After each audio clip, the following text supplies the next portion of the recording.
नमस्कार, मैं रचना शर्मा और चंडीगढ़ एमटीवी देख रहे सभी दर्शकों का स्वागत करती हूं। आप देख रहे हैं हरियाणा न्यूज। समाचारों की शुरुआत से पहले एक नजर आज की मुख्य सुर्खियों पर।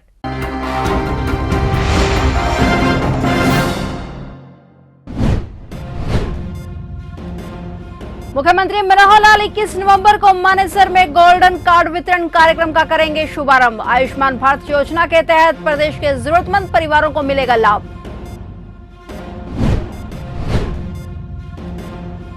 छात्रों के धरने पर पहुंचे पूर्व मुख्यमंत्री भूपेंद्र हुड्डा। बॉन्ड पॉलिसी के खिलाफ विधानसभा में आवाज उठाने का दिया भरोसा।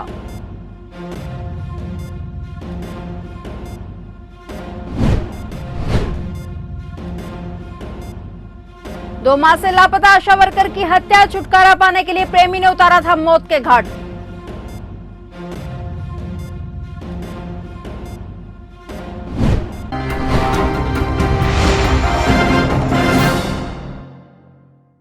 और अब समाचार विस्तार से। हरियाणा में हर व्यक्ति को स्वास्थ्य सुविधाओं का लाभ मिले, इसके लिए सरकार द्वारा लगातार स्वास्थ्य सेवाओं का सुदृढ़ीकरण और विस्तारीकरण किया जा रहा है। इसी कड़ी में कदम और आगे बढ़ते हुए हरियाणा सरकार ने आयुष्मान भारत योजना के तहत प्रदेश के ऐसे जरूरतमंद परिवारों को भी लाभ देने की शुरुआत की है, जिसका नाम वर्ष 2011 के सामाजिक, आर्थिक और जातिगत जनगणना डाटा में दर्ज नहीं था। ऐसे सभी व्यक्तियों के आयुष्मान भारत योजना के तहत गोल्डन कार्ड बनाए जा रहे हैं। हरियाणा के मुख्यमंत्री मनोहर लाल 21 नवंबर को मानेसर में गोल्डन कार्ड वितरण कार्यक्रम का शुभारंभ कर लाभार्थियों को गोल्डन कार्ड वितरित करेंगे। मुख्यमंत्री मनोहर लाल का मानना है कि शिक्षा और स्वास्थ्य सेवाएं हर व्यक्ति का मूल अधिकार है, जो उसे अवश्य मिलना चाहिए। इसलिए मुख्यमंत्री के मार्गदर्शन से राज्य सरकार ने बड़ा कदम उठाते हुए प्रदेश में SECC सूची में शामिल परिवारों के अलावा ऐसे सभी परिवारों जिनके वार्षिक आय 1,80,000 रुपए तक है, उन्हें आयुष्मान भारत योजना का लाभ देने का निर्णय लिया।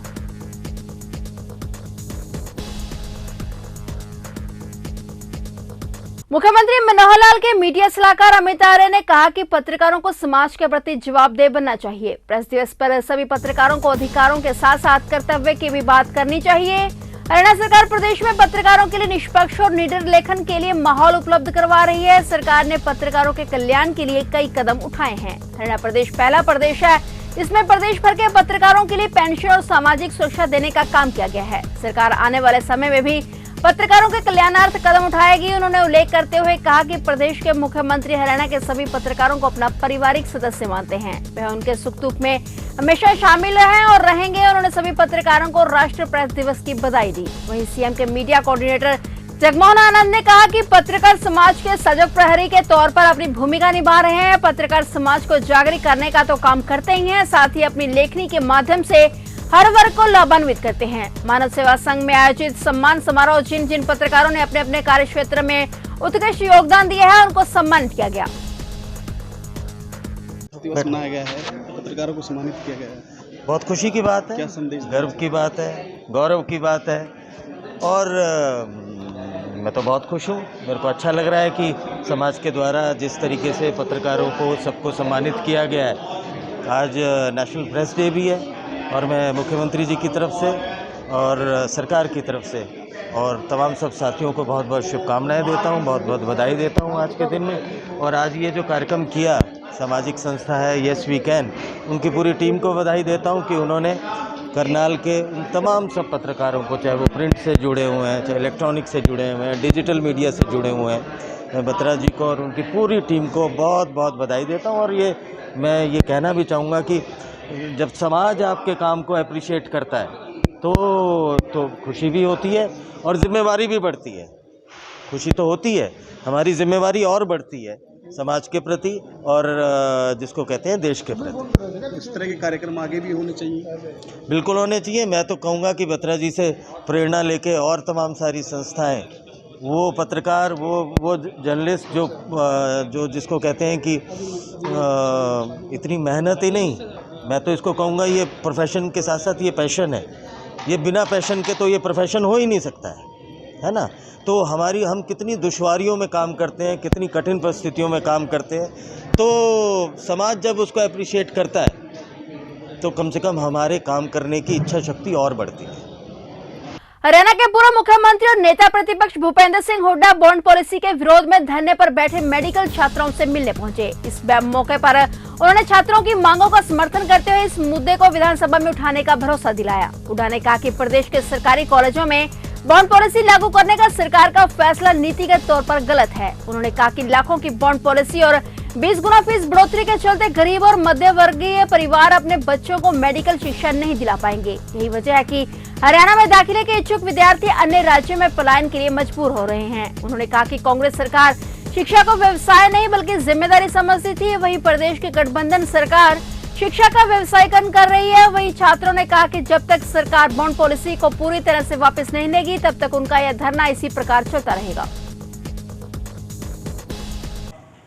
आज हमारा 12वां दिन है प्रोटेस्ट का और हमारी मांग यही है कि बॉन्ड पॉलिसी को वापस लिया जाए, क्योंकि हमने सीएम सर से मीटिंग करी थी। उसमें हमने बॉन्ड पॉलिसी में जो भी फ्लॉज हैं, जितनी भी गलतियां हैं, उनसे रिलेटेड एक डॉक्यूमेंट उनको सबमिट करा था, पर उसका अब तक कोई रिप्लाई नहीं आया है हमें। हमने औरों को भी कांटेक्ट करने की कोशिश करी है, एनएमसी वगैरह को, उधर से भी कोई रिप्लाई नहीं आ रहा है। अब बॉन्ड में क्या है मैं वो क्लियर कर देती हूँ हमारे देश की जनता के लिए। जो हमें बॉन्ड साइन करवाया गया था at the time of admission, उसमें ये है कि आपको सरकार जॉब देगी, पर उसकी कोई गारंटी नहीं है कि वो जॉब कब मिलेगी, कितने समय बाद मिलेगी। और आपको अगर वो जॉब मिलती है तो आपको 7 साल सर्व करना है। तो इसका भी क्लैरिफिकेशन नहीं है कि वो 7 साल कॉन्ट्रैक्ट बेसिस पे है या फिर हम परमानेंट हो जाएंगे उस पर। अगर हमें सरकार जॉब नहीं देती है तो सीएम सर की एक स्टेटमेंट थी कि उस बच्चे से पैसे नहीं लिए जाएंगे। पर सर अब आप एक बात बताइए मुझे, अब बच्चा गवर्नमेंट जॉब नहीं ले पा रहा है और हम सब मिडिल क्लास फैमिली से आते हैं, हम अफोर्ड नहीं कर सकते 40 लाख, तो अब हमें प्राइवेट में जाने के लिए, अपना घर पालने के लिए मजबूरन जाना पड़ेगा। तो अब हम 40 लाख कहाँ से लाएंगे? तो यही बात है कि हमारे पास पैसे का भी नहीं है। हमारे पीजी का जो था एक बहुत बड़ा क्वेश्चन था कि पीजी हम हरियाणा से कर सकते हैं बाहर से, तो हमारे यहाँ पर हर साल लगभग 1660 ग्रेजुएट्स होते हैं एमबीबीएस के, और यहाँ पे 552 सीट्स ही हैं पीजी की। तो हमें अगर सीट मिलती है, पहली बात तो पीजी में सीट पाना बहुत मुश्किल है, ऊपर से अगर हमको सीट बाहर की स्टेट में मिल गई तो बाहर भी बॉन्ड होता है और हरियाणा में भी बॉन्ड होता है, तो हम इस साइकिल में फंस के रह जाते हैं। तो नुकसान क्या है?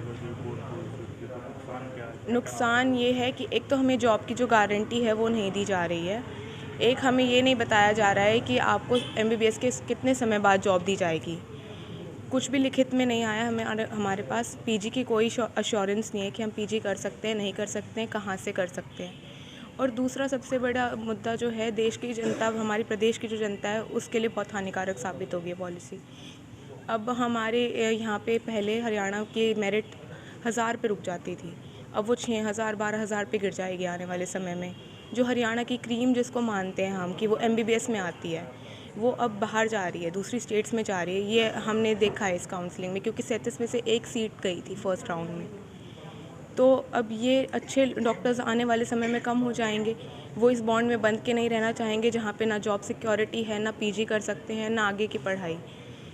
तो ये देश की जनता के लिए बहुत हानिकारक साबित हो सकता है आने वाले समय में। करनाल में भ्रष्टाचार में आंकर डूबी अफसरशाही, विकास कार्यों में पक्षपात, लकवाग्रस्त स्वास्थ्य एवं सफाई व्यवस्था सहित तमाम ज्वलंत मुद्दों को लेकर आज कांग्रेस के 51 कार्यकर्ताओं ने मुख्यमंत्री आवास के सामने धरना दिया। कार्यकर्ताओं का नेतृत्व करनाल के प्रभारी और पूर्व विधायक लहरी सिंह और कांग्रेस के जिला संयोजक त्रिलोचन सिंह ने किया। कांग्रेस कार्यकर्ता कैथल पुल के नीचे एकत्रित हुए और ढोल बजाते हुए मुख्यमंत्री आवास के पास पहुंचे। पुलिस ने रास्ते में ही बैरिकेड्स लगा दिए। कांग्रेस कार्यकर्ता पिछले 8 सालों से करनाल में भीषण समस्याओं के प्रति कान बंद कर बेपरवाह मुख्यमंत्री के कान खोलने के लिए कान खोलो प्रदर्शन कर रहे थे। धरना स्थल से पहले कांग्रेस कार्यकर्ताओं ने प्रशासन और मुख्यमंत्री के खिलाफ जमकर नारेबाजी की। धरने के बाद कांग्रेस कार्यकर्ताओं ने मुख्यमंत्री के विधायक प्रतिनिधि संजय बटला को ज्ञापन दिया। कांग्रेस कार्यकर्ताओं ने कहा कि यदि मुख्यमंत्री ने ध्यान नहीं दिया तो कांग्रेस कार्यकर्ता मुख्यमंत्री को काले झंडे दिखाने को मजबूर होंगे, लेकिन उनको आशा है कि यह नौबत मुख्यमंत्री नहीं आने देंगे। प्रदर्शन करने के लिए पहुंचे थे, लेकिन सीएम आवास से पहुंचने से पहले ही आपको रोक दिया गया। देखिए, जो सब भी सच्चाई का बात करनी होगी तो उसको हमेशा रुकावटें मिलती हैं, लेकिन हमारा जो मेन उद्देश्य था, ढोल बजाकर हम गए थे। 51 मेंबरी कमेटी ने एक मेमोरेंडम देना था सीएम साहब को, क्योंकि उससे पहले जो भी मेमोरेंडम हम टीसी को या वहाँ पर देते हैं, प्रशासनिक अधिकारियों को देते हैं, तो हम ये सोचते थे भी शायद प्रशासन अधिकारी पंचायतें होंगे। हमने महसूस किया ये प्रशासन अधिकारी खुद ही भ्रष्टाचार में लिप्त होते हैं, उसके खिलाफ हम आवाज़ उठाते हैं, ये नहीं भेजते होंगे। इसलिए हम आज CM आवास पे गए, उनके माध्यम से करनाल की बहुत सारी मांगें, खास करके कानून व्यवस्था पंगु हो चुकी है, सफाई व्यवस्था, स्वच्छ सफाई, स्मार्ट सिटी के नाम पे घपला, ड्रेनेज के नाम पे घपला, ब्लाइंड के लिए बनी हुई सड़क पे घपला, शुगर मिल में बहुत बड़ा घपला, ऐसे बहुत सारे मुद्दे हम लेके आज गए थे। उन मुद्दों का हमने 1 घंटा वहाँ प्रदर्शन किया, वहाँ बैठे रहे। बैठने के बाद हमें एक मेमोरेंडम उनको OSD शायद भटला जी थे, हाँ भटला जी थे, और भी कई थे, उनको दिया भी शायद CM तक ये बात पहुँचे।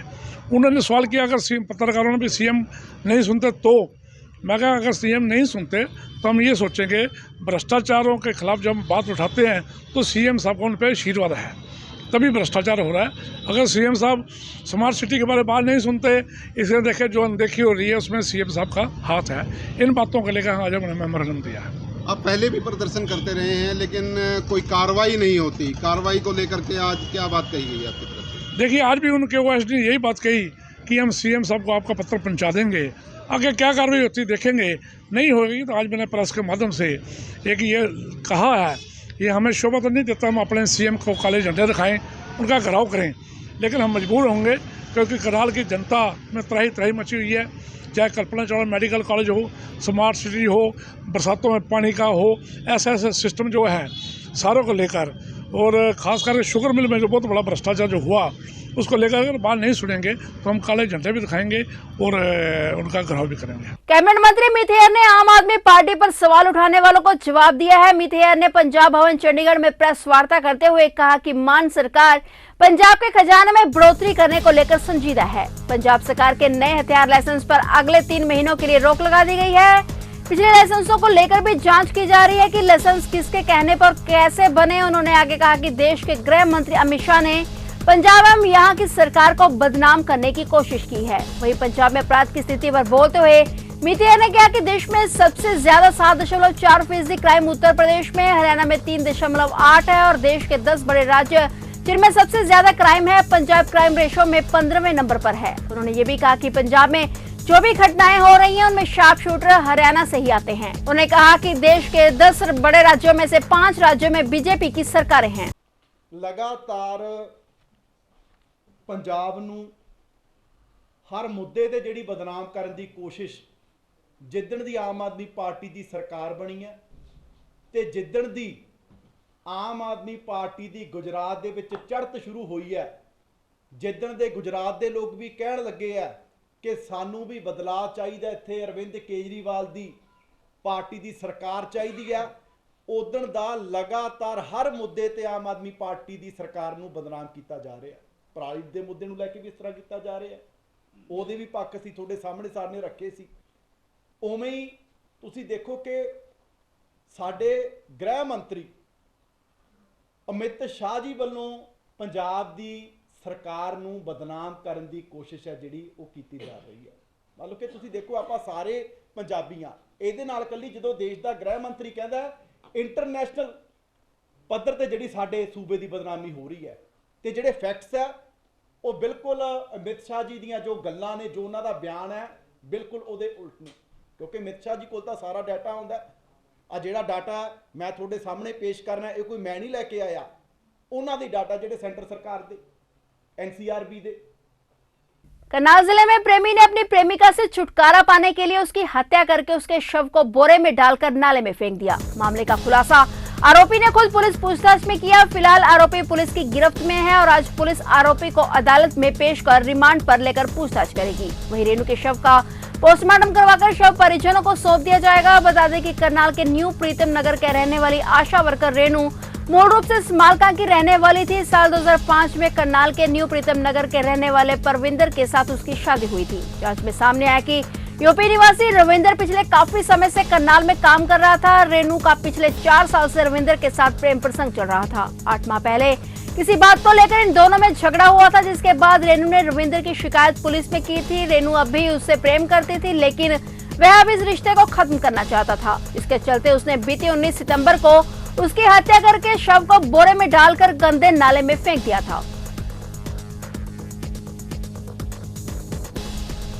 यमुनानगर जिले को नशा मुक्त करने के लिए एसपी मोहित हांडा के निर्देशानुसार लगातार पुलिस कार्रवाई कर रही है। देर रात CIA-1 की टीम ने 50 ग्राम स्मैक के साथ एक युवक को बाइक सहित काबू किया है, जो नशे की खेप को सप्लाई करने के लिए जा रहा था। आरोपी के खिलाफ केस दर्ज कर कोर्ट में पेश किया गया, जहां उसे रिमांड पर लिया जाएगा। पकड़ी गई स्मैक की कीमत करीब 3 लाख रुपए बताई जा रही है। इंचार्ज राकेश राणा ने बताया कि आरोपी से बाइक भी बरामद की गई है, जिस पर वह नशे की खेप सप्लाई करता था। आरोपी पिछले 7 महीने से नशे की सप्लाई कर रहा था। फिलहाल मामले की जांच पुलिस कर रही है। प्राथमिक जांच में सामने आया कि इस मामले में के तार यूपी से जुड़े हुए हैं। जांच ने बताया कि आरोपी की प्रॉपर्टी की भी जांच की जाएगी। प्रदीप नाम का लड़का है जो मंसूरपुर थाना छप्पर का रहने वाला है, और हमें काफ़ी दिनों से सूचना मिल रही थी कि उस एरिया में काफ़ी एक लड़का है जो नशीले पदार्थ बेचने का काम कर रहा है लार्ज स्केल पे।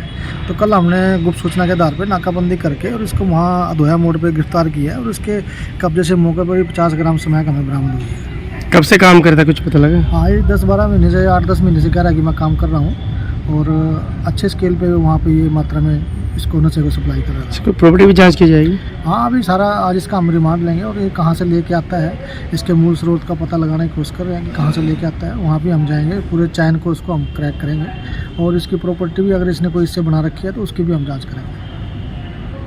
फरीदाबाद के बल्लभगढ़ इलाके में स्थित नवलू कॉलोनी में नशा तस्कर महिला के खिलाफ पुलिस की बड़ी कार्रवाई देखने को मिली। नवलू कॉलोनी में स्थित नशा तस्कर अंगूरी देवी के मकान पर नगर निगम और पुलिस की भारी संख्या में मौजूदगी के बाद उसका 3 मंजिला मकान तोड़ दिया गया। पुलिस ने नशा तस्कर महिला के मकान पर बुलडोजर चला दिया।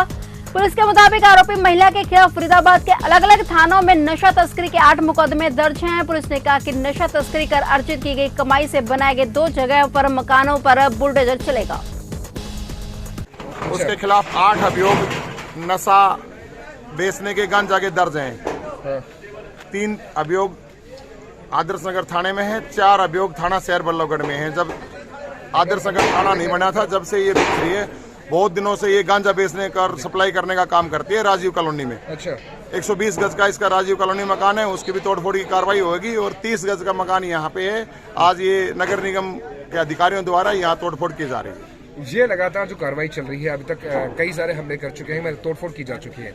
कौन है, पूरी एक डिटेल बता पाए, और ये कितने मामले दर्ज हैं? 8 अभियोग दर्ज हैं, और काफी दिनों से ये नशीला पदार्थ बेचने का काम कर रही थी। नशीला पदार्थ बेच के ही इसने ये अवैध संपत्ति अर्जित की है। इसके अलावा कोई कमाई का साधन इस लेडी के पास है नहीं। और मेरा ये संदेश है नशा तस्करों को और नशा बेचने वालों को कि जो भी ऐसा काम करेगा उसकी सारी संपत्तियां ऐसे ही आक्रमण प्रहार करके और नियमानुसार MCF विभाग से पत्राचार करके तोड़वा दी जाएंगी। ठीक। जेल में मोबाइल बरामद होने के मामले को लेकर अंबाला की सेंट्रल जेल एक बार फिर से सुर्खियों में आ चुकी है। पुलिस द्वारा चेकिंग के दौरान कैदियों से 16 मोबाइल फोन, सिम, चार्जर और कुछ बैटरी बरामद हुई हैं। बलदेव नगर थाना SHO ने मुकदमा दर्ज कर कार्रवाई शुरू कर दी है। पूरे मामले की जानकारी देते हुए बलदेव नगर थाना SHO गौरव कुमार ने बताया कि जेल में तलाशी के दौरान कैदियों से 16 मोबाइल बरामद हुए हैं, जिसमें 5 से 6 एंड्रॉइड फोन है और बाकी छोटे फोन है, और इसके साथ ही मोबाइल के अलावा 2 सिम, चार्जर और 1 से 2 बैटरियां भी बरामद की गई हैं। पुलिस ने मुकदमा दर्ज कर लिया है। उन्होंने कहा कि आगे की कार्रवाई की जाएगी कि यह मोबाइल फोन कहां से खरीदे गए और किसके द्वारा किससे बात की गई और यह इनके पास कैसे आए। कितने मोबाइल बरामद किए गए? हाँ जी, बिल्कुल। कल हमारे पास जेल जो डिप्टी सुपरिटेंडेंट की तरफ से सूचना आई थी कि उन्होंने जेल में मोबाइल उन्होंने रिकवर किया है। कुछ मिट्टी में दे, कुछ बैरकों के बाहर से उन्होंने मोबाइल जगह अलग अलग जगह से उन्होंने रिकवर किया है। कुल उसमें 16 मोबाइल थे, और जिसमें से 5 से 6 उसमें एंड्रॉयड फ़ोन भी हैं, और बाकी फ़ोन छोटे फ़ोन हैं जो, और उसमें से हमने उसमें मुकदमा दर्ज कर लिया। मोबाइल के अलावा उसमें 2 सिम हैं और कुछ चार्जर हैं, और 1-2 टूटी-फूटी कोई बैटरी है। आगे किस प्रकार की कार्रवाई की जाएगी? बिल्कुल, सबसे पहले तो हम यही इसमें चेक करेंगे कि इन फ़ोन को यूज़ कौन कर रहा था, और बाहर किन किन लोगों से बात हो रही थी, कहाँ से ये फ़ोन खरीदे गए थे, और कैसे ये फ़ोन अंदर पहुँचे। सारी इसकी गहनता से एक SOP इसमें निश्चित हुई है, उसके तहत कार्रवाई करेंगे। यमुनानगर के मेला सिंह चौक के पास एक एक्टिवा सवार भाई बहन को कार चालक ने टक्कर मार दी, जिसमें दोनों घायल हो गए। पुलिस ने मौके पर पहुंचकर कार को कब्जे में ले लिया। वहीं घायलों को PJ रेफर कर दिया गया। थाना शहर यमुनानगर के सब इंस्पेक्टर कुशल पाल राणा ने बताया कि न्यू हमीदा कॉलोनी के रहने वाले लक्ष्य अपनी बहन मुस्कान के साथ एक्टिवा पर जा रहा था और सामने से आ रहे कार चालक ने उन्हें जोरदार टक्कर मार दी। इससे दोनों ही बुरी तरह से घायल हो गए और मुस्कान को पीजी रेफर कर दिया गया है और परिवार के बयानों के आधार पर कार्रवाई शुरू कर दी गई है। हालांकि ये भी पता चला है कि कार चालक नशे में गाड़ी चला रहा था, जिस कारण यह हादसा हुआ है। 112 पे किसी ने नंबर डायल किया होगा तो 112 हमारी मौके पे पहुंची थी। उनके मौके पे पहुंचने के बाद उन्होंने हमें कॉल की थी, हम ये आए हैं। अब ये कार एक्सीडेंट हुआ है, उत्तराखंड का इसका नंबर है, इसकी जांच करेंगे। ओनर का कुछ पता चल पाया? ओनर का अभी इसमें कोई डॉक्यूमेंट ऐसा नहीं है ओनर का। जो सर बताया जा रहा था डायल 112 ने देखा कि अंदर कुछ बियर की बॉटल्स भी थी, कुछ ऐसा नशे का पदार्थ भी था। नहीं, वो तो अभी गाड़ी में मैं चेक करूंगा तो उसके बाद ही पता लगेगा कि क्या है इसमें क्या नहीं। सर क्या कुछ कहना चाहेंगे? लोगों से तेज रफ्तार के मामले रुकने का नाम नहीं ले रहे हैं, कुछ युवक से क्या कुछ अपील करना चाहेंगे प्रशासन होने के नाते? आजकल के बच्चे जो नवयुवक है वो स्पीड लिमिट में नहीं चल रहे हैं और वो लोग जो है ना और स्पीड चलते हैं, उसी कारण ये हादसे हो रहे हैं। सर क्या कुछ पता लग प्रार्थना की जाती है कि सभी आराम से गाड़ी को चलाएं और भीड़ भाड़ के एरिया में तो बिल्कुल ही स्लो 20 या 30 की स्पीड में ही चलाएं। सर क्या कुछ पता लग पाया कितने लोग घायल है एक्सीडेंट में? अभी कहीं से रुका प्राप्त नहीं हुआ, रुका प्राप्त होने पर वहाँ जाएंगे और बयान लिखेंगे, उसके बाद फर्दर इन्वेस्टिगेशन। यमुनानगर में सरस्वती नगर व दिराजपुर के बीच रेलवे लाइनों पर एक अज्ञात बुजुर्ग महिला का शव मिला है। सूचना मिलने पर राजकीय रेलवे पुलिस मौके पर पहुंची और शव को कब्जे में लेकर उसकी शिनाख्त करने के लिए नागरिक अस्पताल यमुनानगर के शवगृह में 72 घंटे के लिए रखा गया है। पुलिस उसकी पहचान के लिए जांच में जुटी है। पुलिस के मुताबिक महिला किसी ट्रेन से गिरी है और उसकी मौके पर ही मौत हो गई।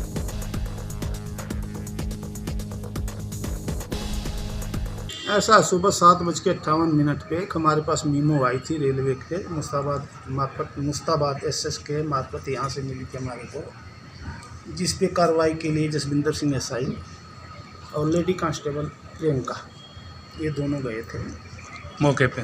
हाँ मौके पे, और देखने से ऐसा प्रतीत हो रहा है कि जैसे किसी गाड़ी से गिरी जी, और बुजुर्ग महिला है, 70 साल के लगभग उनकी उम्र है, वैसा ही और तो कुछ इसमें लगता नहीं। सर गाड़ी नहीं पता चला कि कौन सी गाड़ी थी, किस गाड़ी से गिरी? कुछ आपके पास सूचना किसके द्वारा पहुंची? रेलवे SS के मार्फत आती है सूचना, मीमो आती है।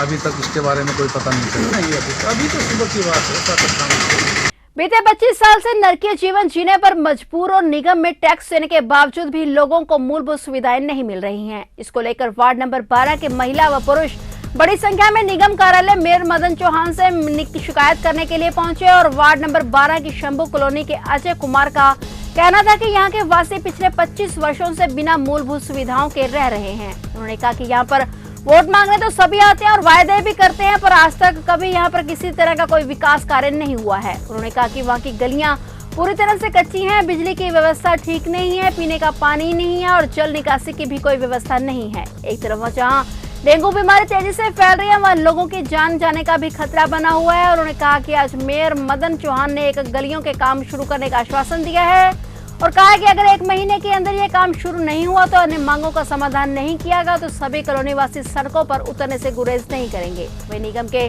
मेयर मदन चौहान ने बताया कि वार्ड नंबर 12 से 17 करोड़ रुपए से अधिक राशि के कार्य कराए जा चुके हैं और बाकी के विकास कार्यों के टेंडर जारी किए जा रहे हैं।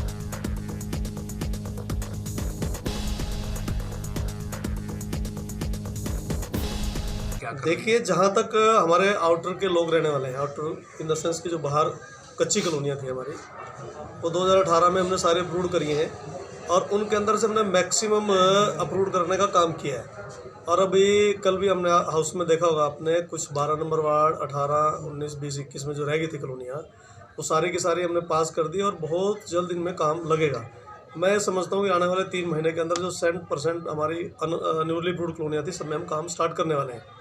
और कहीं पानी की लाइन है या बिजली की लाइन है, वो कहीं रहने वाली नहीं है। आने वाले विदिन जो 6 मंथ है, आपको बहुत बड़ा परिवर्तन देखने को मिलेगा। सर 12 नंबर वार्ड में काफ़ी लोग परेशान हैं और काफ़ी लोगों को परेशानियां हो रही हैं और वो आपके जो वहाँ के MC हैं उनके पास शिकायत लेके भी जाते हैं, लेकिन वो किसी की सुनवाई नहीं करते। जब से आपके पास आना पड़ता है। जब से मैं मेयर बना हूँ तब से लेकर के आज तक 12 नंबर वार्ड में हमने 17 करोड़ रुपए के विकास कार्य करवा दिए। 17 करोड़ रुपए के, जो 10 करोड़ से ऊपर के काम जिन वार्डों में, उनमें से एक 12 नंबर वार्ड है। लेकिन 12 नंबर वार्ड बहुत ही पिछड़ा हुआ वार्ड था, सारा कच्ची गलियाँ, कहीं उसमें सुविधा किसी तरह की थी नहीं। अगर हम बाटी माजरा रोड की बात करें, 78 लाख रुपया हमने दे करके इसको पास करा दिया। टेंडर लगाया, एजेंसी नहीं आई, दोबारा से इसको हम टेंडर लगाने लग रहे हैं। मतलब आप कल्पना नहीं कर सकते कि वहाँ 17 करोड़ लग गया, तो वहाँ तो भी 17 और भी लग जाए तब भी मैं समझता हूँ व्यवस्था ठीक, तब जा कर के 70-80% होएगी। बहुत बड़ा एरिया और बहुत बड़े पैसे लगने वाले हैं। आए थे जी, हमारे यहाँ गलियाँ नहीं है बिल्कुल भी, रास्ते में चलने की दिक्कत है, सीवरेज नहीं चालू है, पानी की सबसे बड़ी समस्या है, पीने का पानी नहीं है, लोगों को बहुत दूर से पानी भर के लेके आना पड़ता है पीने के लिए। कोई सी भी गली ऐसी नहीं है जो जिसमें आदमी चल सके, बुरा हाल हुआ है गलियों का। कब से है ये समस्या? तकरीबन जी 25 साल तो में रहते हो गए वहाँ, आज तक तो कुछ सुधार हुआ नहीं। 25 साल से आप रह रहे हैं? 25 साल से हम लोग रह रहे हैं वहाँ। आपके जो वहाँ के क्या नाम उसका, पहले सरपंच थे जब नहीं काम हुआ, अब MC है तब नहीं काम हो रहा। आप उनके पास गए नहीं? जब भी वोटों का टाइम आता है तो आते हैं, अपना कहते हैं हम कराएंगे, उसके बाद आता कोई नहीं, काम करवाता कोई नहीं वहाँ। तो मेयर साहब ने अब आपको क्या कहा? मेरे साहब ने कहा है कि अब दिसंबर तक आपका काम चालू हो जाएगा। क्या क्या गलियों का 2 गलियाँ गई हैं उन्होंने, 2 गलियाँ चालू हो जाएंगी, बाकी गलियों का साथ में टेंडर भरा जाएगा तो उनमें भी काम लगेगा। इससे पहले भी तो आए थे आप लोग यहाँ? हम जी कई बार आ चुके हैं, बाकी आज तक कोई सुनवाई नहीं है किसी तरह की। जगाधरी वर्कशॉप के यार्ड में चलती ट्रेन में चलते वक्त एक व्यक्ति गिर जाने से एक नवयुवक गंभीर रूप से घायल हो गया, जिसकी इलाज के दौरान नागरिक अस्पताल में मौत हो गई। सूचना मिलने पर राजकीय रेलवे पुलिस मौके पर पहुंची और शव को कब्जे में लेकर पोस्टमार्टम कराने के बाद शव परिजनों को सौंप दिया गया। पुलिस के अनुसार 174 के तहत कार्रवाई की गई है और मृतक की पहचान रियाज निवासी फरकपुर खड्डा कॉलोनी के रूप में हुई है। राजकीय रेलवे पुलिस यमुनानगर के जांच अधिकारी ने बताया कि देर रात लगभग 1 बजे नागरिक अस्पताल यमुनानगर से सूचना मिलने पर पुलिस मौके पर पहुंची और शव को कब्जे में लेकर पोस्टमार्टम कराने के बाद शव परिजनों को सौंप दिया गया।